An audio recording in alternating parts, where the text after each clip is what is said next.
Maraming salamat, Brother Melvin. Masarap ang salabat ni Brother Roy. Nako, order na baka maubusan pa. So matamis na pakikipag-ugnayan sa ating tagapagligtas. So sweet communion with our Savior. So ngayong Marso 6. So tayo po ay manalangin mga kapatid sa ating pag-start sa aming Diyos na tagapagligtas na gumawa ng langit at ng lupa, na siyang nagmamahal sa amin at nagbigay ng karunungan sa bawat isa. Amin pong dalangin, O Diyos, ito pong 1 John 1:3 na aming pinakakitext. Inyo pong nawa kaming tulungan na maunawaan at makita ang mga punto ng mga pag-aaral namin ngayong umaga. Salamat po, O Diyos, sa pag-ibig niyo po sa amin at sa pagdinig ng aming dalangin sa banal na pangalan ni Jesus. Amen. So binabati natin ng happy birthday si Brother Rodrigo Tomas. Ayan, isa sa mga patriarka dito sa Gimba. Ayan, si Brother Rodrigo Tomas. Napakagaling niya rin gumawa ng relos. Ayan, so nasa 80 plus na sila. 80 plus na yata siya, kung di ako nagkakamali. So sabi po dito sa 1 John 1:3, ipinahayag namin sa inyo yaong aming nakita at narinig, upang kayo rin naman ay magkaroon ng pakikisama sa amin. At tunay na ang ating pakikisama ay sa Ama at sa kanyang anak na si Jesucristo. So sabi po dito, ipinahayag natin ng ano daw po mga kapatid, yung pong pakikisama natin sa ating pong Panginoong Jesus at sa Ama, na magkaroon tayo. Ipahayag natin at dapat nating sabihin na tayo inananampalataya sa ating pong Panginoong Diyos. Kailangan tayo ay mayroong matamis na ugnayan sa Panginoong Diyos. Paano ba nalalasahan yung pakikipag-ugnayan sa Panginoong Diyos, mga kapatid? Di ba? Kasi sweet tungkol yan sa panlasa eh. Ibig sabihin, maayos na ugnayan sa Panginoon.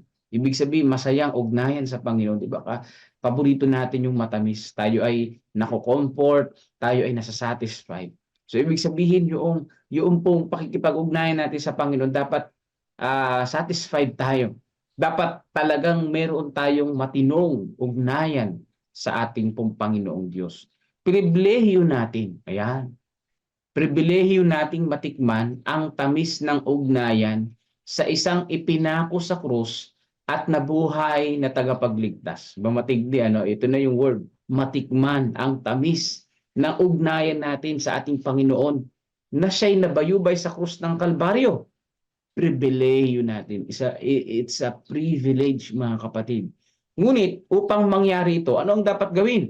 Ang sarili ay kailangan isuko sa Diyos. Nabanggit na naman yung word na isuko ang sarili sa ating Panginoong Diyos. Kapag inuulit, mga kapatid, yan ay lubhang napakahalaga.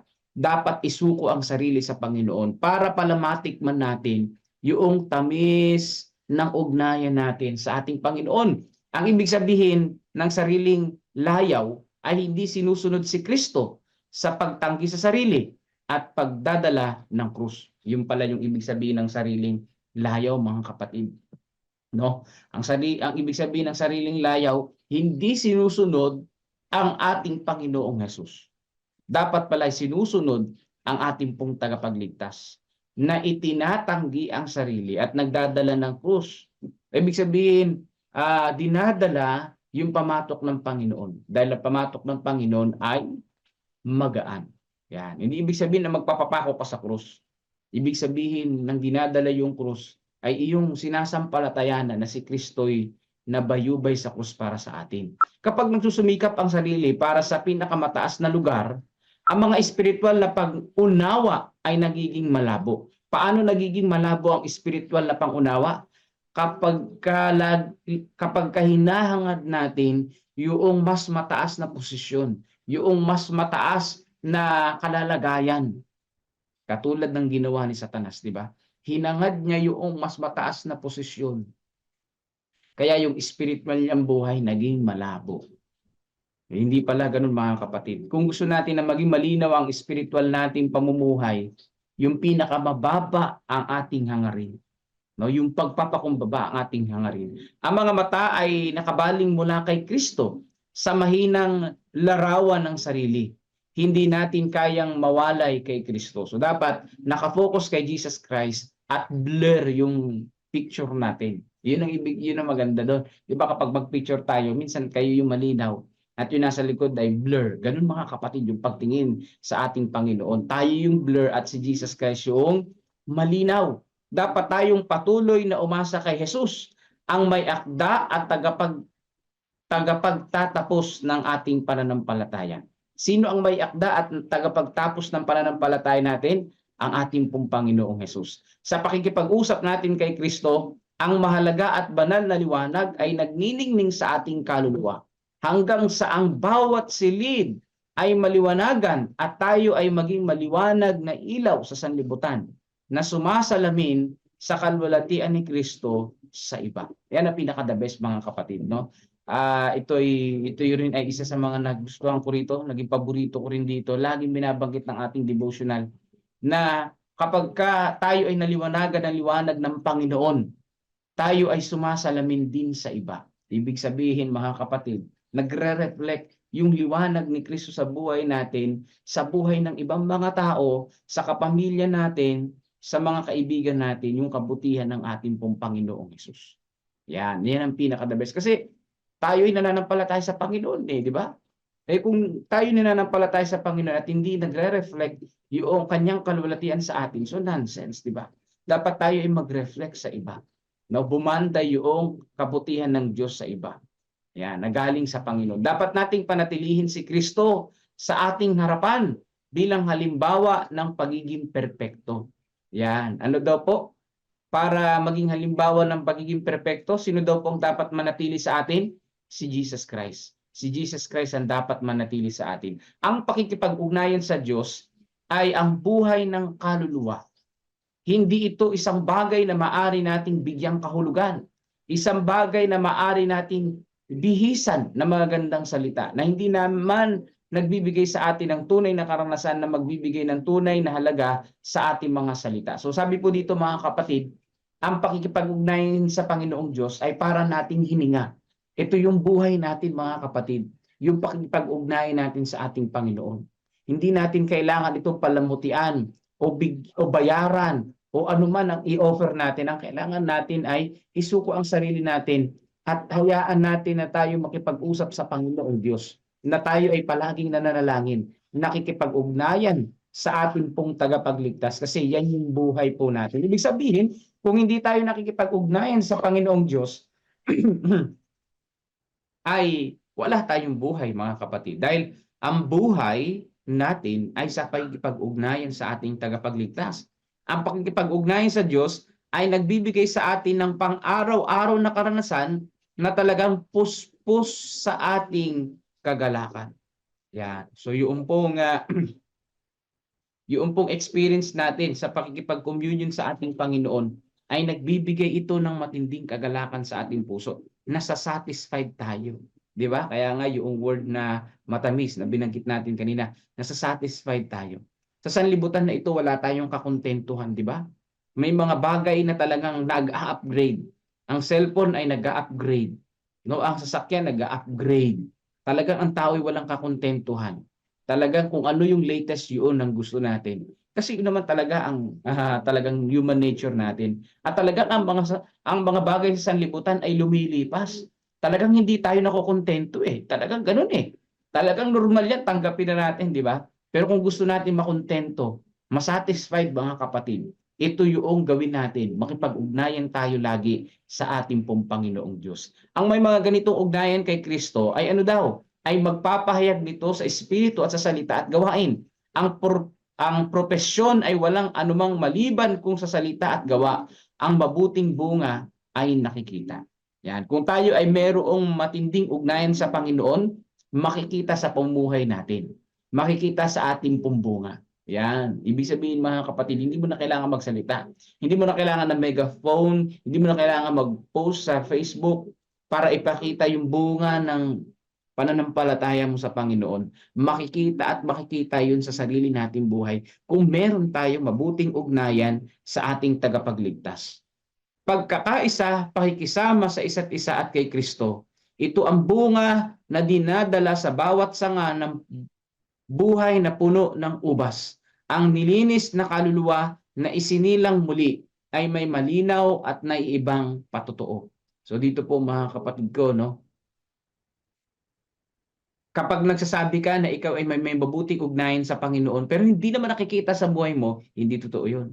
Kaya madali mo nang makita kung sino talaga yung may ugnayan sa Panginoon, nakikita sa sariling buhay. Sumisingaw ba, kumbaga ganon. Di ba? Kaya kapag mayroon ka tinatagong baho sa katawan mo, sisingaw at sisingaw yung kahit itago mo. Kaya kung ikaw ay na kay Kristo at may ugnayan sa Panginoon, malalaman at malalaman yun ng ibang mga tao. Yan. At ang mga nakikipag-isa kay Kristo, ano po yung ibinubunga? Ano po yung ibinubunga? Yung ibinubunga, mga kapatid, ay yung pong buhay na kasama ang ating Panginoon. Yung karakter ni Kristo yung nagiging buhay po natin. Hindi yung karakter natin yung nagiging mabuti, kundi yung karakter ni Kristo mismo yung naibsa sa pamuhay natin. Kasi pwede naman maging mabait kahit hindi nakakakilala sa Diyos eh. Totoo yun eh, di ba? Kahit atheist nga, mabuting tao eh, di ba? Pero ang mga pinagkaiba nito sa mga nananampalataya sa Panginoon, yung pagiging mabuti natin, si Kristo yung mabuti sa buhay natin. Si Kristo yung naitataas at hindi yung ating sarili. Yun ang pagkakaiba ng mga atheist na hindi naniniwala sa Diyos at naniniwala sa Diyos. Yung hindi naniniwala sa Diyos, mabuti nga sila, mabuti silang tao, talagang manalahanin, mapagmahal, pero ang naitataas sarili nila. Di ba? Pero yung mga na kay Kristo, ang bunga ay nagiging mabuting tao dahil yung kabutihan, yung karakter ng Panginoon, yung nakikita. Ibig sabihin, ang naitataas ang ating pong Panginoong Hesus. Ang makilala ang Diyos ay ayon sa katagan ng banal na kasulatan, ay ang maging isa sa Kanya sa puso at isipan. Yun yung nagiging bunga na maging isa tayo sa ating Panginoon, na may eksperimentong kaalaman tungkol sa Kanya, na may mapitagang pakikipag-ugnayan sa Kanya bilang manunubos. Yan. At tayo ay, mga kapatid, tayo ay tinubos ng ating Panginoon. At siya yung ating manunubos. Siya yung ating manlilika at tayo ay nilika. Meron tayong kung tunay tayo mayroong pagkakilala sa Panginoon, ang bunga nito, nagkakaroon tayo ng pakikiisa sa Panginoon. Nang ibig sabihin, kung ano yung plano ng Panginoon, plano natin. Kung ano ang kalooban ng Panginoon, ginagawa natin at sinusunod natin. Unlike sa mga atheists na hindi naniniwala sa Panginoong Diyos, mabuting tao sila, mapagmahal sa pamilya, pero yung kalooban ng Panginoon hindi nila sinusunod dahil hindi nila kilala ang Panginoong Diyos. At hindi sila naniniwala sa Panginoong Diyos. So yun yung pinagkaiba. But don't get me wrong, mga kapatid. Marami rin naman ng mga hindi naniniwala sa Diyos na talagang mabubuti at mas mabait pa nga kung minsan sa mga nagpapakilalang Kristiyano. Di ba? Kaya nga may isang atheist na nagsabi na, atheist ba yun? O isang atheist, o isang Muslim, o basta atheist siya. Gusto niya daw ang karakter ni Kristo. Gusto niya yung Bible, pero hindi ang mga nagbabasa nito. Kung yun dahilan kung bakit hindi ka mapalapit sa Panginoon, tignan yung mga tao nagbabasa nito. Ang tignan mo yung binabasa mo. Ang kilalanin mo si Kristo mismo. Dahil talagang tayong mga tao, kapag tayo itinignan, kahit pa pastor yan, elder man yan, umananampalataya man yan, talagang may pangit na ugali. May pangit na karakter, di ba? Kaya ang kailangan natin, i-blur natin sila sa picture. Ha? At ang maging malinaw na lang sa picture, ang ating pong Panginoong Hesus na ating manunubos. Di ba? Sa pamamagitan lamang ng taos-pusong pagsunod, matatamo ang pakikipagkapwa na ito. Sa pagsunod sa halimbawa ni Kristo, nang di makasariling paglilingkod, kasi may makasariling paglilingkod at di makasariling paglilingkod, nagtitiwala na tulad ng maliliit na bata sa kanyang mga kabutihan. At pagsunod sa kanyang mga utos, tatanggapin natin ang pagsang-ayon ng Diyos, mga kapatid. So, sabi po dito, kailangan na tayo ay sumunod sa halimbawa ng Panginoon.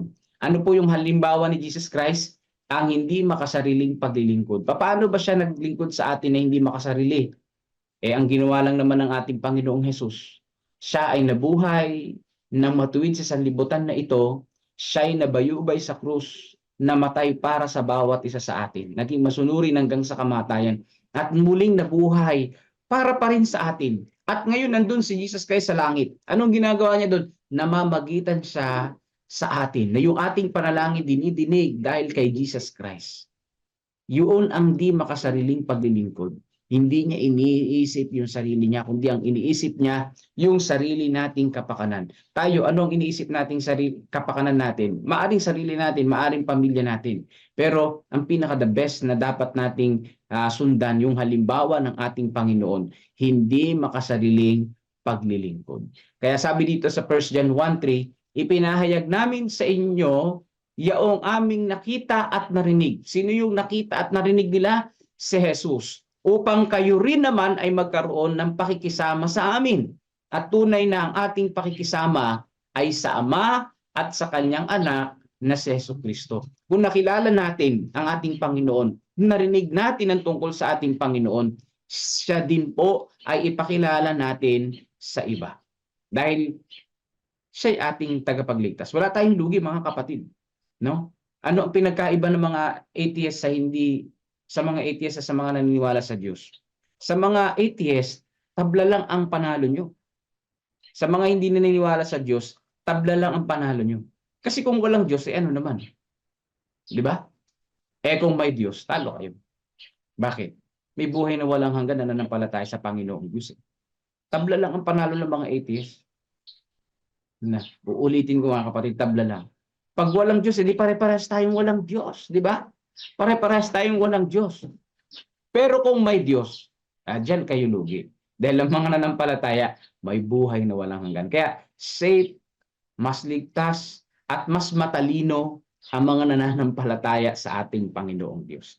Kaya ngayong umaga, itong tamis ng pakikipagnayan sa ating Panginoon, isang pribilehiyo, isang matinding karanasan, at hindi mababayaran na pagkakataon, mga kapatid. Kaya i-grab natin ito. Kaya ngayong umaga, patuloy nating idalangin ng bawat isa at ang kalusugan ng bawat isa sa mga kapatid. Yung pong parents ng aking mahal na asawa sa Romblon, pakisama rin po sa panalangin.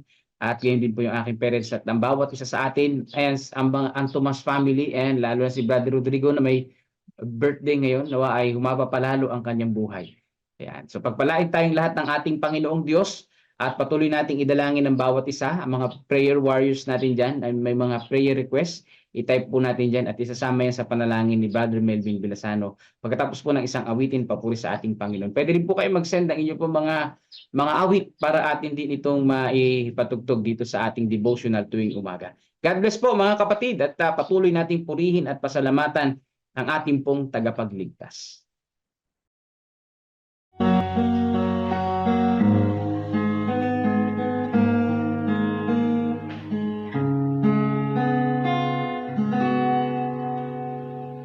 Softly walking with Jesus, loving and caring, sweet Jesus. If you hold in His hand and you walk with the Lord, it will be brighten your way. Softly talking with Jesus, meek and loving, sweet Jesus. If you tell Him your sins and you talk with the Lord, it will be lighten your way. Walking and talking with Jesus alone will wipe out your fears and tears away.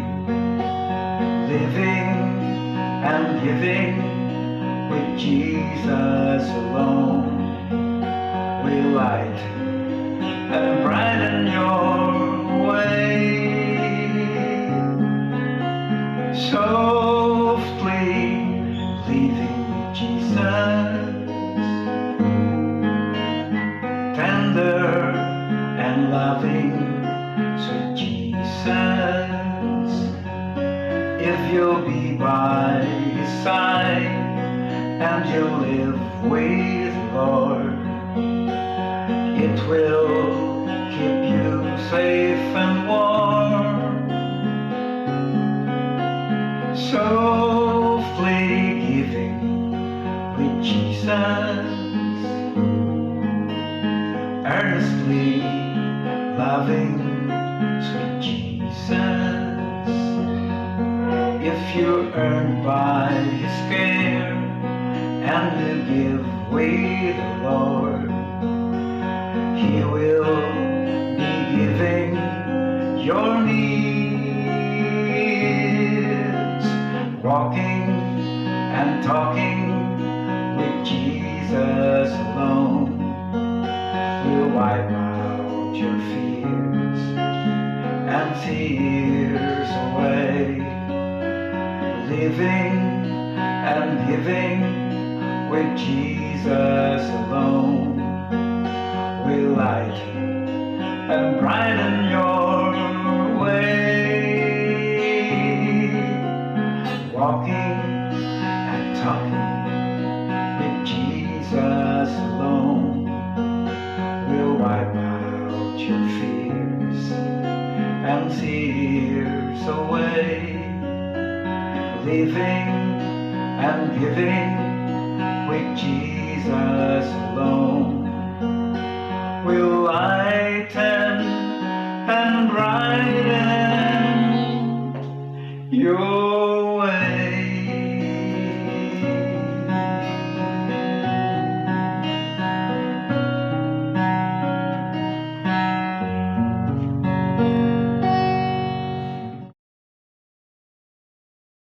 Amen.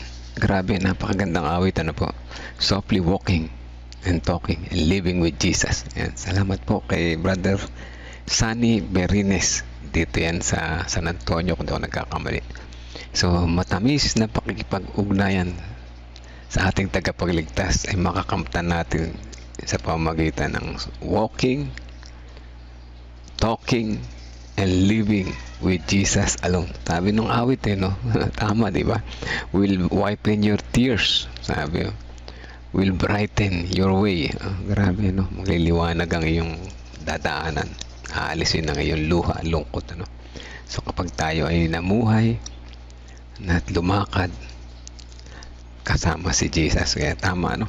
So, mga kapatid, nais mo bang matikman ang tamis ng ugnayan natin sa ating Panginoon? Meron tatlong nakita kong puntos para ating makita at matikman yung tamis ng ating ugnayan sa ating Panginoon. Una, isuko ang sarili. Pag dating sinuko pala yung sarili natin, huwag yung kagustuhan natin na masusunod, kundi yung gusto ng Panginoon. Kung saan siya matutuwa, kung saan siya maluluwalhati, yun ang ating gagawin. Yan ang pagsuko sarili. Pangalawa, huwag hangarin ang mataas na posisyon.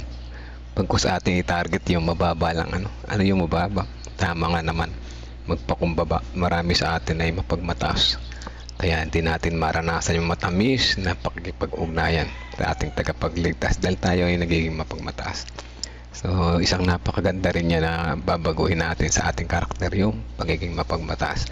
Gawin natin maging mapagpakbaba. Pangatlo, hindi makasarili sa paglilingkod. Ito yung self-interest, kung aking naunawaan ng tama, no? Self-interest. Alisin natin ito kasi hindi natin maramdaman yung matamis na pakikipag-ugnayan sa ating tagapagligtas. Ang ganda nga nung sinabi ni Pastor, kung tunay na may ugnayan tayo sa Panginoon, makikita yon sa ating ugali. Matamis ang lumalabas sa ating mga labi. Hindi mapait. So, pag mapait, ampalaya yun, mga kapatid. Masarap yung ampalaya pag kinakain, pero pag iluluwa mo, pangit na pangit. So, kung tayo ay naranasan natin ang matamis na pakikipag-ugnayan sa Panginoon, ay dapat natin itong ibahagi sa iba, mga kapatid. Yun ang sikreto. Yun ang gusto ng Panginoon. Ibahagi natin sa iba. Na, kaya ayan, sa ating devotional natututo tayo. Nare-remind tayo, nare-revive tayo, at nabe-bless. Dapat nating ibahagi sa iba, di ba? Kaya salamat sa mga nagsisharean po. Salamat sa mga nagsishare, at alam ko yung mga may mga non-Adventist tayong listeners, viewers dyan, ano po. Kaya salamat sa pakinupuri ng Panginoon, at kayo ay nariyan nakikinig, at naway patuloy kayong mabless sa bawat umaga, at makita nyo ang liwanag at maramdaman ang tamis ng pakikipag-ugnayan sa ating tagapagligtas. Let's pray po, mga kapatid. Amang banal na makapangyarihan sa lahat, sa umaga nito nais naming Pasalamat sa inyo ang isang araw na naman na naibiyaya at pagpapala na inyo binigay sa amin. Another day, another blessing, another hope na nagmumula po sa inyo. Another love na aming mararamdaman sa inyo. Na kung saan sa umaga magmulat na aming mga mata, kayo na agad ang aming nakita. Salamat sa pangako. Salamat na sa aral ngayong umaga na para sa aming maranasan ng matamis na pakikipag-ugnayan sa inyo. Nais namin na ilapit ang aming mga sarili. Tulungan niyo po kami na isuko namin araw-araw, oras-oras ang aming mga sarili sa inyo upang kami makaranas ng matamis na ugnayan sa inyo. Nais din namin baguhin ang aming karakter na mapagmataas na piliin namin magpakumbaba sa lahat ng pagkakataon. At tulungan niyo rin po kami na kami makapaglingkod po sa inyo na hindi makasariling paglilingkod upang sa ganun maranasan namin ng tunay ang matamis na pakikipag-ugnayan po sa inyo bilang aming tagapagligtas, at higit sa lahat maibahagi din naman namin ito sa iba sa pamamagitan ng pagpapakita ng mabuting gawa na sa aming paggawa sa araw-araw. Ito'y maibabahagi na namin kahit hindi pa namin ikwento sa iba. Ngunit kami inyong samahan sa araw-araw. Hindi namin magagawa ito kung sa aming sariling kakayahan lamang. Ang Holy Spirit naman sumama sa amin upang kami patuloy na magtagumpay sa buhay, madilim na buhay na ito, at kayo ang makasama namin sa maliwanag na daan patungo sa kaligtasan. Maraming salamat sa inyong gabay at patnubay. Maraming salamat sa inyong pagmamahal. Ngunit heto kami, hindi karapat-dapat, ay kami pa rin ay inyong iniaabot ang inyong mga kamay. Patawad po sa aming pagkukulang at pagkakasala.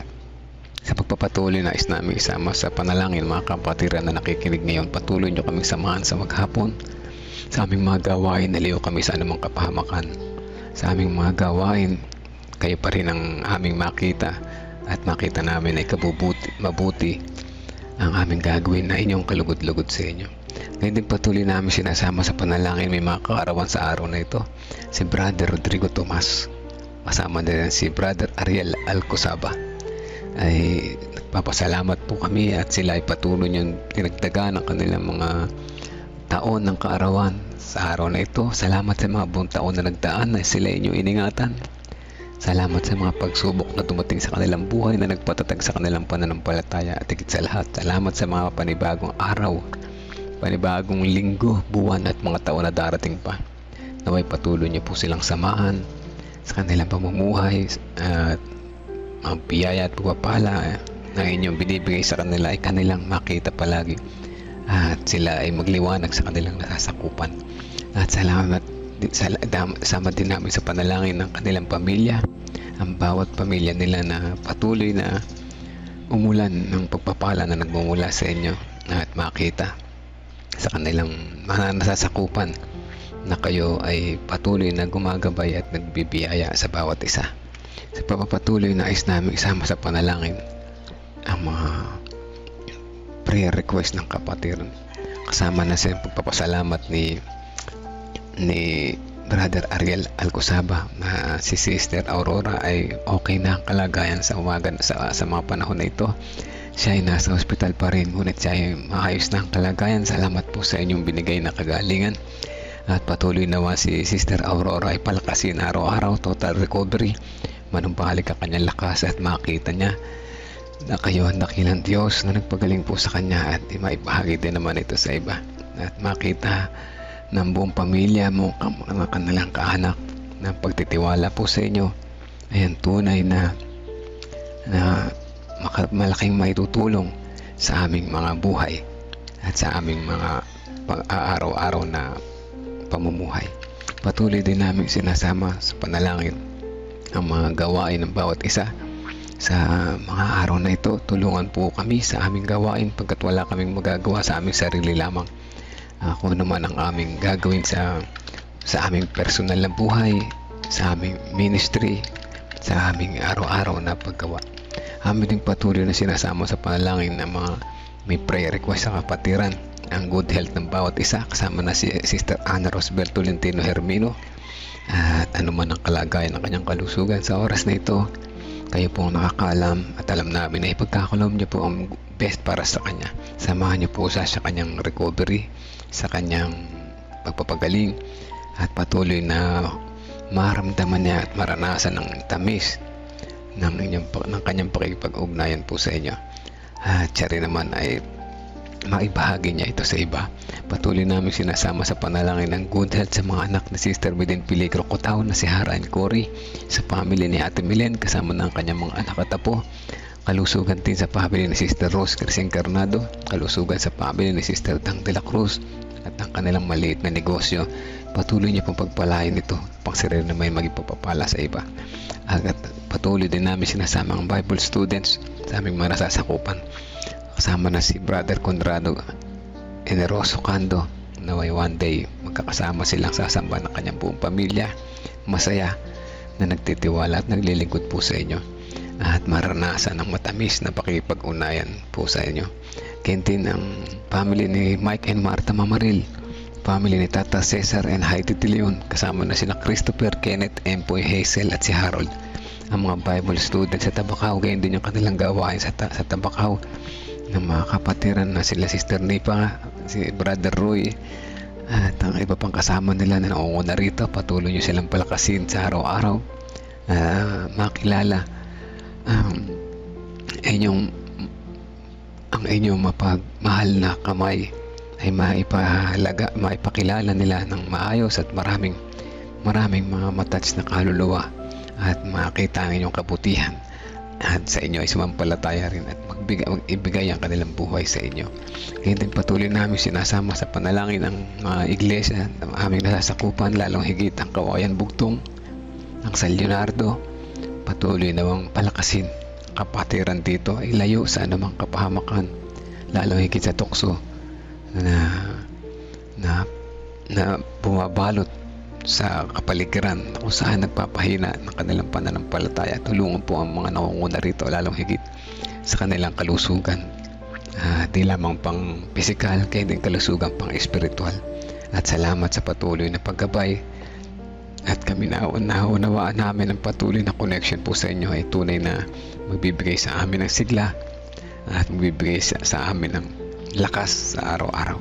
Patuloy namin sinasama sa panalangin ng kalakasan at recovery ng mga may karamdaman, sina Kuya Delphine Cao, si Pastor Alex Rigor, si Kuya Bobby, si Ate Lorna, Ate Gigi Concepcion, Gregorio Santin, Tatay Petong, si Kuya Mike Pablo, si Brother Jerry Bourbon, si Ma'am Sheila Kasamurin, si Sister Aurora ay patuloy na kalakasan ng aming dalangin sa kanya, at siya ay makalabas na rin ng ospital at makabalik sa kanilang bahay na masaya, may ngiti sa kanyang mga mukha at may bahagi sa kanilang mga kamag-anak ang iyong kabutihan.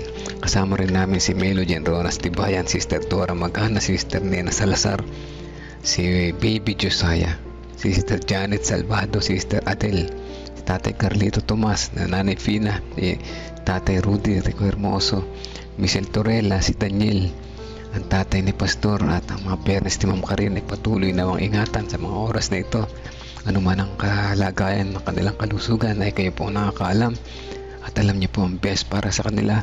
Ipagkaloob niyo po sa kanila ang kagalingan at kalakasan sa bawat araw. Kaya din si Maribel Agustin, si Heidi De Leon, ang pamangkin ni Sister Marites Loreto, si Brother Arman Reyes, Reynaldo Eusebio, patuloy na kalakasan at recovery ang dalangin namin para sa kanya. Si Ding Bautista, si Pining Eugenio, si John Paul Cheng, Sister Jinjin, Sister Wendy, Sister Lilet, anak ni Ate Reby, patuloy na kagalingan at kalakasan ng aming dalangin po sa kanya. At gayon din sina Sister Percy, Sister Risa Enrique, Sister Amy Kilantang, Ate Grace Amano, Ate Esther Lopez, Brother Benjamin Munti Gamboa, si Marilita, si Dayan, si Sister Pichi na patuloy na nagtitiwala po sa inyo, si Brother Renato Santos, Romnick, Olivia, Veronica, Rebecca, Francisco ay patuloy namin sinasama sa panalangin. Si Precious Cabasog, Princess Jurquina, si Aris C, si Ternena, Tia Aning, Tia Aurora, si Ate Sally Sanchez, Sister Janet Ontivero, Gina de Guzman, Arturo Duque at Erlinda Duque. O dakilang Diyos, ang mga kapatiran po nito, karamihan ay nasa banig pa rin ng karamdaman na umaasa, nagtitiwala at patuloy na at patuloy na ibinibigay sa inyo ang aming mga puso. Alam namin na kayo ang dakilang manggagamot, pinakamarunong, at alam ang lahat ng mga bagay. Alam namin na inyo yung pagkakaloob ng best para sa amin. Salamat sa araw-araw na one day blessing, one day hope na ibinibigay sa amin, at higit sa lahat, dalangin namin ang total healing sa bawat isa, at alisin ang mga aming mga pagdududa, alisin ang aming mga takot, sapagkat sa inyo ay walang imposible. Salamat sa pagdinig sa aming panalangin, at naway ang inyong kalooban masunod at hindi ang sa amin. In Jesus' name we pray. Amen. Amen. Amen. Muli po mga kapatid, good morning sa lahat at happy midweek sa lahat. Salamat sa mga prayer warriors, at nakakalimutan kong awitan ng happy birthday. Yung mga may birthday, dalawa sila. Si brother, Rodrigo Tomas, at saka yung isa teka, dito, play natin, dali lang pa. Bigyan natin sila ng munting awit, po. Happy birthday to you. Happy birthday to you. Happy birthday, happy birthday. Happy birthday to you. Happy birthday to you. Happy birthday to you. Happy birthday, happy birthday. Happy birthday to you. Happy birthday.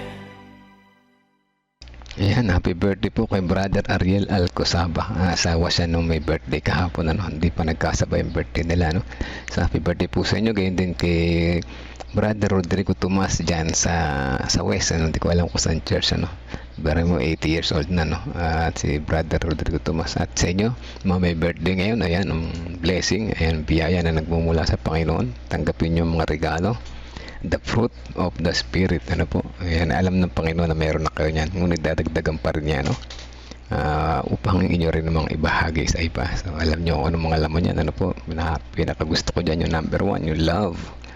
Kapag kaya ang inyong love sa Panginoon ay inyong pinagbuti, lahat ay may inyong maiibig, lahat yan ay mapapasa inyo, po. So ayan, God bless po sa inyong lahat na may birthday ngayon, po. At patuloy na magtiwala tayo sa Panginoon, at patuloy nating pasalamatan ng Panginoon, at salamat po sa panalangin. Maganda na po ang kalagayan ni Kuya Delphine Cao. Praise the Lord, po, Kuya Monching. Unti-unti na siya lumalakas, nag-wheelchair na siya. Praise the Lord. Si Kuya Delphine Cao ay patuloy na